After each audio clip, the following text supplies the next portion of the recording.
All right, hi everybody, John Meadows here, and I want to do a video today on calf development, specifically 21 reasons why your calves aren't growing. The only problem is, I don't know that I can come up with 21. So let's see what number we can come up with. So I do love to talk about calves, and there's really not a whole lot of creative thought process out there when you try to study calves. Everybody always says the same stuff. Slow twitch muscle fibers, keep your knees straight if you don't work your gastroc, stand up tall on your toes, do bent knee for your soleus. That's pretty much all the help you're going to get on calves. But I have what I think is a very unique way of training calves, and I'm very excited to show this to you. Now, let me start though. Reason number one, I think that people don't have calves is because they blame genetics. What I want to do is I'm going to put a picture up. I'm going to show you when I was in my early 20s. Check out the picture. You can see everything's developing pretty well, but my calves. You can see in the picture my calves are pathetic. Maybe they were 16 inches in that picture, somewhere around there, but they were pathetic, and I was training them like every other body part. I was treating them like back or quads or chest. I was training them once or twice a week, 12, 16 sets. Now fast forward, the second picture, it's a close-up. It's when my calves hit 20 inches. That was actually in 2012 when I had turned 40 years old. I learned a lot of things along the way that I think are going to help you. But number one is, the first thing I want you to do is get out of your mind that it's all genetics. Do genetics play a role? Absolutely. But you can overcome genetics to a point. You can't change the insertion of your calves or where they attach. If they attach high, like let's say a Kevin Durant, where this looks like one giant long Achilles tendon, but you can still grow your calves. So get this mess out of your head that it's all genetic. It's not, okay? That's number one. Okay, number two is simply the priority and the intensity you give your calves. I see so many people coming to the gym, they train their legs, they work really hard, then they get on a standing calf machine, they kind of do these jump reps, they do 2 sets of 20, and they leave, and then they complain, well, my calves won't grow. Well, let me ask you this. If you trained your chest like that, if you train your back like that, your arms like that, would they grow? No, of course they wouldn't. The problem is you're putting literally no thought process, no intensity, nothing in your calf workouts. So the second reason is your calf workouts are just terrible. You can't treat them. Think about it. It's a tough muscle group, and yet you put the least amount of effort into it. That makes no sense at all. You got to be very, very committed when it comes to building calves. That's number two. All right, so the next reason, and this is a big reason why your calves aren't growing, is because people don't really emphasize the stretch. They're so worried about getting on their toes, they just focus on, well, you got to get a full contraction at the top. Well, your calves are used to walking around. That motion is called plantar flexion, you know, when you kind of push down on your toes to stand up. They're very used to that. But what your calves aren't used to is coming out of a stretch. So every single rep you do, you should really focus on the stretch. So you got to get a stretch. Now, another reason why your calves aren't growing is you're not pausing in the stretch. So it's real easy to bounce out of the bottom and basically shift all the tension to your Achilles tendon, which is not what you want. What I like to do is when you get down to the bottom, get down there and hold it for about 1 second. So don't bounce. Bouncing out of the bottom is another just classic reason why people's calves aren't growing. So stretch, number one. Number two, sit in the bottom and actually hold that stretch. That's what your calves aren't used to. They're not used to coming out of kind of that dead stop position out of the stretch. All right, now let me ask you something. This is the tip that I think is probably the most valuable tip I'm going to give you today. Do you think if you trained only your bis and not your tris, or vice versa, your arms would get to their biggest? Of course not. What about on your upper legs? If you train your quads but not your hamstrings, would your legs get to their biggest? Absolutely not. So I've kind of figured this out when I was about 38, 39 years old, and this is one of the keys that allowed me to get those 20-inch calves. I started to think to myself, well, what about training your tibia? Your tibia is a muscle that runs in front of your calf right here, and that muscle dorsiflexes your foot. So that's when you're pulling your foot up, like so. So plantar flexing is pushing your foot down. Dorsiflexion is pulling your toe up. So I got to thinking about it. Well, why don't we train the front of our calves? Just like we train both sides of our upper arm, both sides of our leg, what about the lower leg? Why don't we train the tibia? So I started to incorporate tibia raises. And I started to superset tibia raises with my gastroc, the kind of the double head, the big muscle in your inner calf. Anyways, let me show you what that looks like. There's a couple different ways we can do this. So if you don't have any fancy equipment, you can just hang your toes off a bench and do this. I'm simply dorsiflexing. Okay, a lot of reps here, 20, 25 reps. Pump them up. Now, you may be lucky and have one of those hammer machines where you can sit down and actually put your toes under a pad and pull up. If you have one of those, use those. Those are phenomenal. But you may not have one of those. A lot of the gyms are taking those out these days. So there's another version I want to show you with a band. Okay, this is how you would use a band if you want extra attention. So I've got one of these Elite FTS mini bands. Hook it up under a bench. Put your toe up here. And now I can stretch my tibia. I can get a full contraction right here. It's contracting very hard right here. You can see the muscle right there as it outlines. So this is another great way to hit your tibia. But what I want you to do is I want you to start supersetting training your tibia with your gastroc. Okay, again, I think that tip is huge. 20, 25 tibia raises, if you use a band, maybe 10 or 15, in between every set of regular standing raises or seated raises you do. Now, I tend to gravitate more toward the standing raise, which brings me to my next tip. Make sure your legs are straight. Make sure your knees are locked. I know people freak out about having your knees locked, but keep your knees locked so the weight will stay on your gastroc, okay? The double-headed, again, that double-headed calf is your gastroc. As soon as you start bending your knees, weight transfers to your soleus, which sits underneath that. So if you do nothing else, superset standing raises with tibia raises and your calves will blow up, your whole lower leg. Okay, so I think this goes without saying, but I think a lot of people, one of the reasons why their calves aren't growing is they're just going too heavy. Don't get me wrong, I love to do heavy raises, particularly in the stretch. But when the weight's so heavy, you're just kind of jumping, as I mentioned before, you're not going to get the growth that you need. So lighten up the weight if you need to keep your knees straight, as I mentioned earlier. Really work that stretch. So don't be so obsessed with going heavy until you master that form. And then work your way up and go heavier and heavier and heavier, which is actually what I want you to do. Calves are a very unique muscle too. I personally believe they can handle a ton of frequency. When I showed you that picture in my early 20s, I mentioned I was training my calves just like every other body part. Well, it's a muscle, right? So I just trained them once or twice a week, 12, 16 sets, like they were a normal body part. But when I really started to train them more frequently, 4 or 5 times a week, I saw massive growth, in particular when I mixed in the tibia raises. So if you can hit them more often, I'm kind of laughing when I think about this, but I didn't use, every single time I was in a gym, I trained them unless my feet were sore. I actually used to use my soreness in my feet as a gauge. Like, okay, my feet are sore, I probably should back off. But I do think it's reasonable to train them 4 or 5 times a week. It's a tough muscle. You're walking around them all the time. You just can't treat them like any other muscle. Another reason why your calves aren't growing is maybe you don't have any pain tolerance. Anybody who trains their calves hard can tell you the burn is excruciating.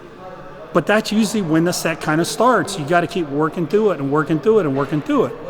I can't really think of another body part, maybe quads, where you feel that intense of a burn. Those calves may be little, but man, those things can create a lot of pain. But most people just don't have the wherewithal to work through the pain. To work through the pain. So the reality is you just got to take it up a notch when you're training your calves. Don't even count your reps until it starts burning.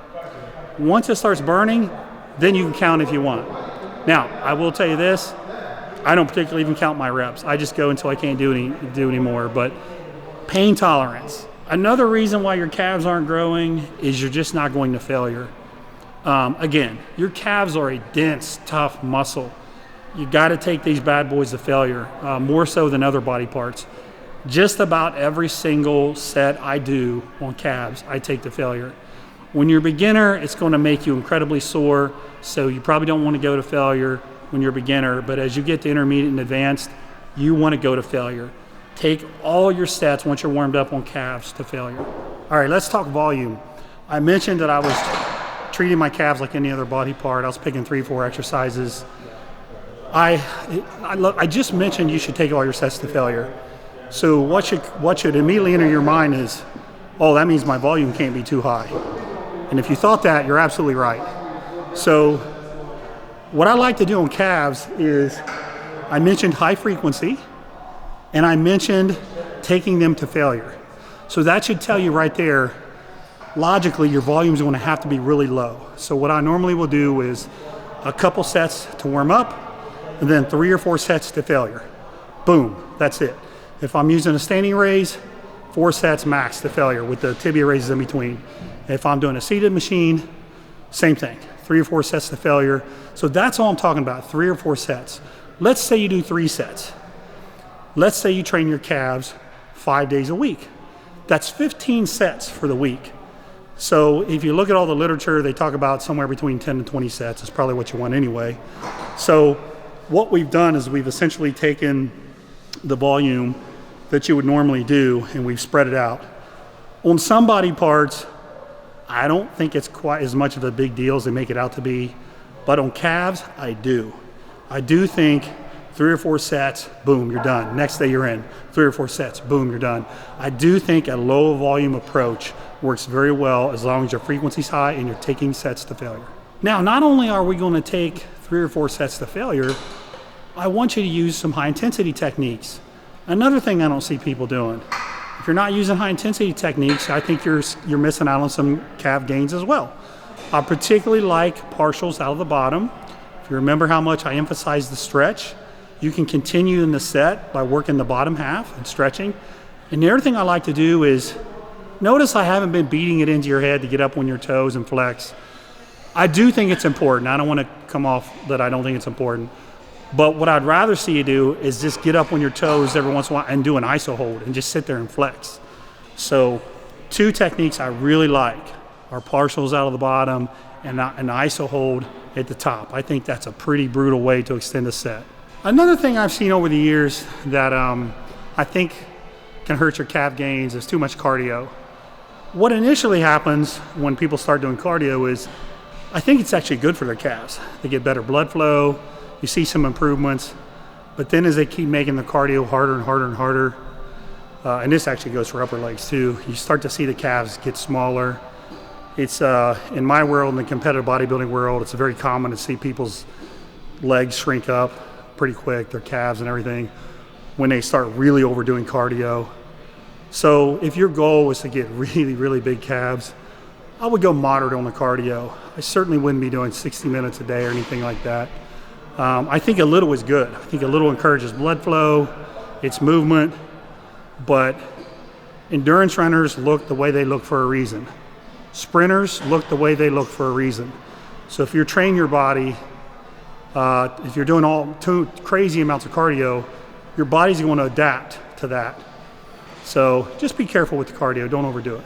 Another reason why your calves aren't growing is you're probably a little too obsessed with foot position. You know, toes turned out, heels in, inner calf, and vice versa if you're outer calves, toes in, heels out. It really doesn't make much of a difference. What I would say to do, instead of wasting your time worrying about your toe position, is if you want to put a little bit more pressure on the inner head of your calf, just widen your stance. Widen your stance will do the job just fine. The other thing when you're too worried about your toes in and toes out, a lot of time to use that position, your knees bend. It's real hard to keep your legs straight, which takes pressure off the meaty part of your calf, your gastroc. So you're already not working your gastroc, the inner head. So straight, feet straight ahead or wide, but stop with all the nonsense, toes in and toes out. So I talked about the importance of stretching while you're training. If you're doing this superset of tibia raises and calf raises, your calves are going to be absolutely full of blood. And if you watch my stuff, you know that at the end, I like to really stretch the muscles even more. So make sure you're stretching. I'll show you a partner stretch now that'll really light up your calves, your gastrocs in particular. Then I'm going to show you a way to stretch your tibia as well. This is for after the workout. Now, if you look at all the literature on the muscle fiber makeup of calves, you'll see that there is more slow twitch muscle fibers that are more kind of endurance related as opposed to explosive fast twitch muscle fibers. There's more in your gastroc. There's certainly a lot more in your soleus. So that being said, even though I don't think you should do really high reps all the time, I do think it's wise to occasionally do some sky high reps. I'm talking about a set of 50, a set of 80. I'm talking about one set maybe every week to 2 weeks like that. So again, just based on the muscle fiber makeup of the gastroc and the soleus, I do think you should do some occasional sky high reps, 40, 50, 60, 70, 80 reps for one set, maybe once every week, once every 2 weeks. I mentioned that sometimes if you look at the way endurance runners train versus the way sprinters or athletes train, athletes in explosive sports, you'll see that their calves are more developed than like sprinters, for example. I think we would all agree on that. I do think there is some validity to doing some occasional explosive work for calves. When you look at, again, the best sprinters, some of these guys that are explosive, they actually have pretty good calf development. Their calves are typically inserted really high, so they don't have these genetically crazy calves, but they're actually developed. They're actually developed really well. They're just really highly inserted calves, which you could argue may not allow you to run faster. So I do like some occasional explosive work. Jumping will be the obvious thing. I remember when I used to do banded assisted jumps. So I would put a band around my body and under my arms, and I would hook it up to a squat or a power rack, and I would jump, and it would pull me up in the air, and I would land. And I remember when I would do 3 or 4 sets of 4 reps, my calves would be crazy sore the next day. Probably something about landing on them really hard, the eccentric load, the isometric contraction. But if you throw in some explosive, some jumps every now and then, I think it's a nice little change for your calves as well. Something certainly you can sprinkle in. So there's been 2 times that I've had really awesome periods of growth in my calves. The first time was in my 20s. I showed you that picture, how bad my calves were. So what I did was I upped the frequency, but I started doing my calves right when I got to the gym. So I would either do a standing raise or a seated raise. And usually what I did is I alternated. Monday standing, Tuesday seated, Wednesday standing, Thursday seated, Friday standing.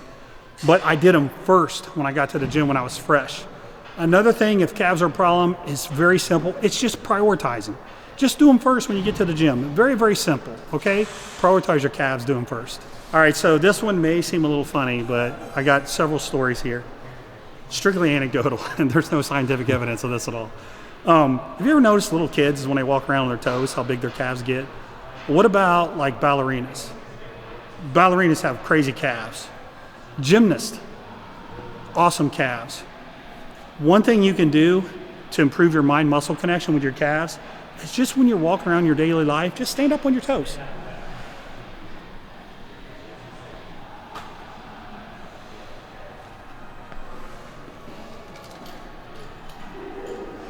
Just walk around, as you're walking around, just stand up on your toes and flex your calves. If you do that over and over and over, it's going to help your mind-muscle connection, and it's just extra volume. It's just a little extra for you. It's nothing hard. It's not going to make you sore. But that's just a little thing that could make a difference. So there you go. All right, we made it to 20 tips. So for this to be 21 tips, you have to add a tip below that I missed. So what did I miss? Give us the 21st reason why your calves aren't growing below.